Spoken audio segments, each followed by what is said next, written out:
Episode की starting में दिखाया जाता है कि जिनिंग उस जगह पर बैठा अपने उस टेक्निक की प्रैक्टिस कर रहा होता है।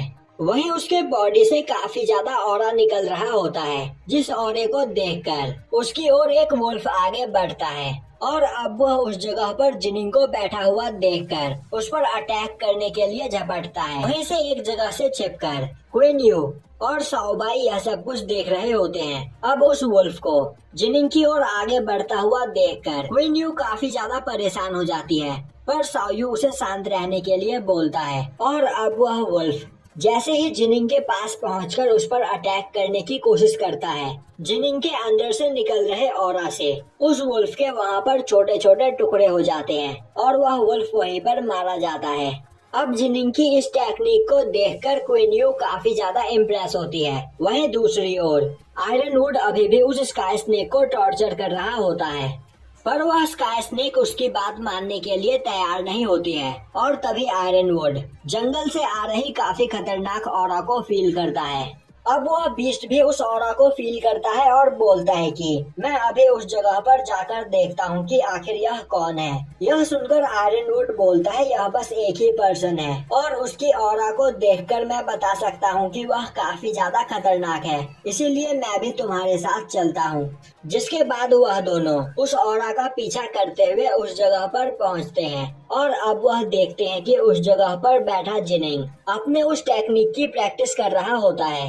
अब जिनिंग की इस पावर को देखकर वह दोनों काफी ज्यादा हैरान होते हैं, क्योंकि उस जगह पर जिनिंग फायर और वाटर दोनों ही एलिमेंट्स को एक साथ कंट्रोल कर रहा होता है।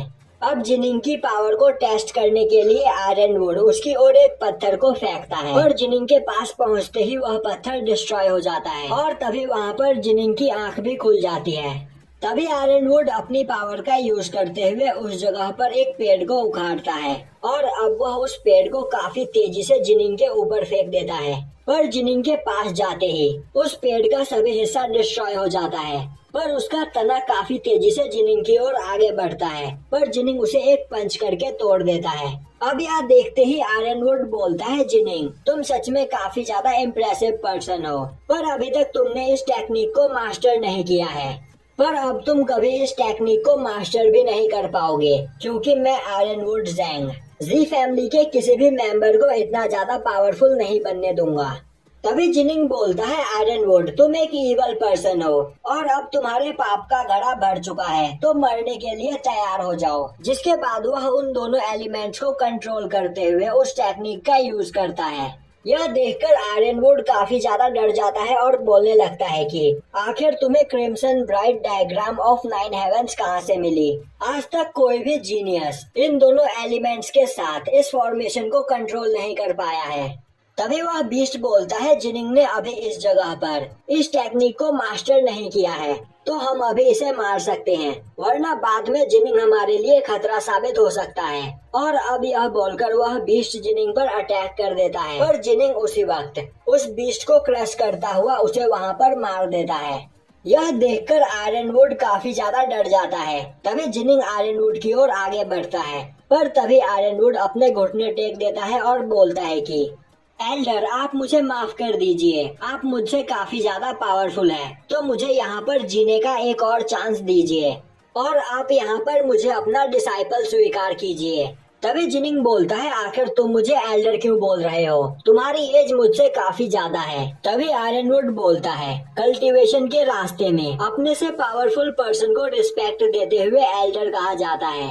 तभी जिनिंग बोलता है मुझे तुम्हारा यह रिस्पेक्ट नहीं चाहिए, और तुम्हें क्या लगता है कि अगर तुम मुझसे यह सब कुछ कहोगे तो मैं तुम्हें जिंदा छोड़ दूंगा। आज तक तुमने अपने लाइफ में कितने गलत काम किए हैं, क्या तुम्हें इसका अंदाजा भी है? और तो और यहाँ पर तुमने अभी अपने पार्टनर को भी सेक्रीफाइस कर दिया और इसके बाद भी तुम्हें कोई अफसोस नहीं है। तभी आयरनवुड हंसते हुए बोलता है एल्डर आप मेरे साथ मजाक कर रहे हो। कल्टीवेशन के रास्ते में अपने इमोशंस को साइड में रखते हुए आगे बढ़ना पड़ता है, और तो और पावरफुल बनने के लिए यहाँ पर कई सारे सैक्रिफाइसेस देने पड़ते हैं। यह सुनते ही जिनिंग गुस्से में बोलता है ऐसा बस तुम्हें लगता है, तुम इंसान नहीं बल्कि एक डीमन हो और अब मैं तुम्हें जिंदा नहीं छोड़ूंगा। यह सुनते ही आयरनवुड काफी ज्यादा डर जाता है। तभी जिनिंग उस पर अटैक करके वहीं पर उसे भी मार देता है। और अब जिनिंग एक लंबी सांस लेता हुआ बोलता है, अंकल बाई, मुझे पता है कि आप उस जगह पर छिपकर मुझे देख रहे हो। तभी साओबाई वहाँ पर सामने आता है। अब जिनिंग उससे पूछता है कि अंकल बाई, क्या कल्टीवेशन करने का बस यही एकमात्र रास्ता है जिस बारे में आयरनवुड इस जगह पर बोल रहा था? और क्या मॉम और डैड ने भी इसी तरह से कल्टीवेशन करके अपनी पावर को बढ़ाया है? क्या उन्होंने भी पावरफुल बनने के लिए कई सारे सेक्रीफाइसेस दिए हैं? साओबाई बोलता है, कल्टीवेशन में पावरफुल बनने का सबका अपना तरीका होता है, पर आयरनवुड जैसे लोग दूसरों की बलि देकर यहाँ पर पावरफुल बनते हैं क्योंकि उन्हें जल्दी ज्यादा पावरफुल बनना होता है। पर इंसान ज्यादा मेहनत करके भी अपनी पावर को धीरे धीरे बढ़ा सकता है। तभी जिनिंग बोलता है, तो क्या मुझे भी पावरफुल बनने के लिए यही करना होगा? साओबाई बोलता है, नहीं, तुम बाकियों से काफी ज्यादा अलग हो।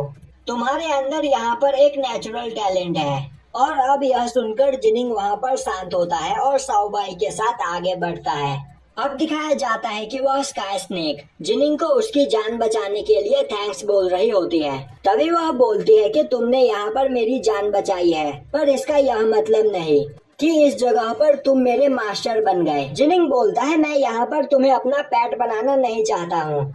मुझे किसी का भी मास्टर बनने का कोई शौक नहीं, और तो और वैसे भी मुझे सांप पसंद नहीं। तभी वह स्काई स्नेक बोलती है, मैं कोई सांप नहीं, मैं एक स्पिरिट बीस्ट हूँ।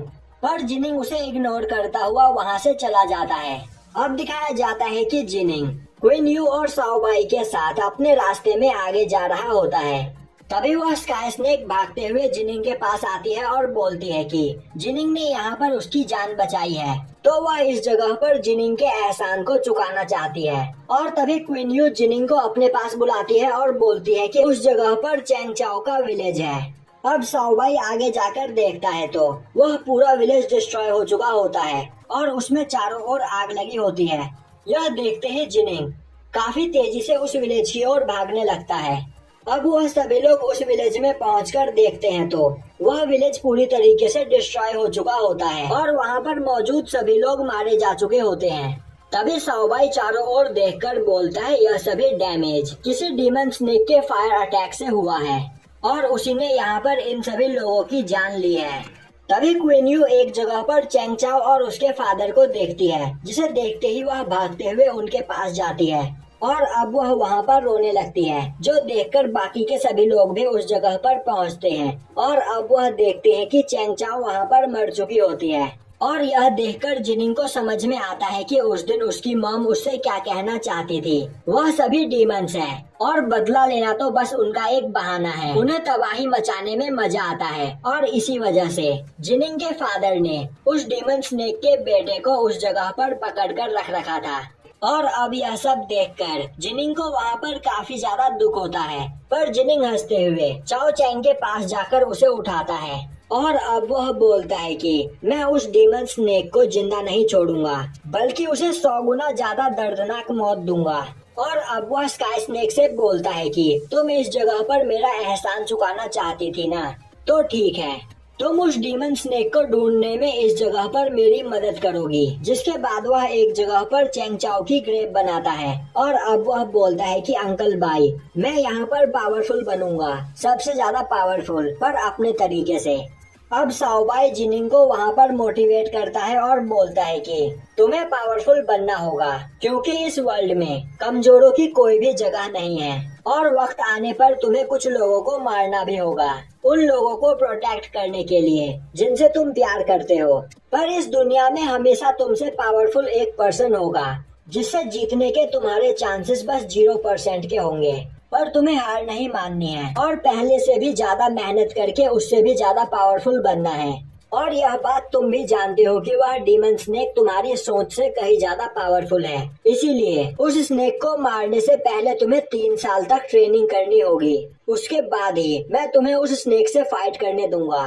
तभी स्काई स्नेक उन दोनों के पास आती है और उनके सामने एक प्रपोजल रखती है और यहीं पर यह एपिसोड खत्म हो जाता है।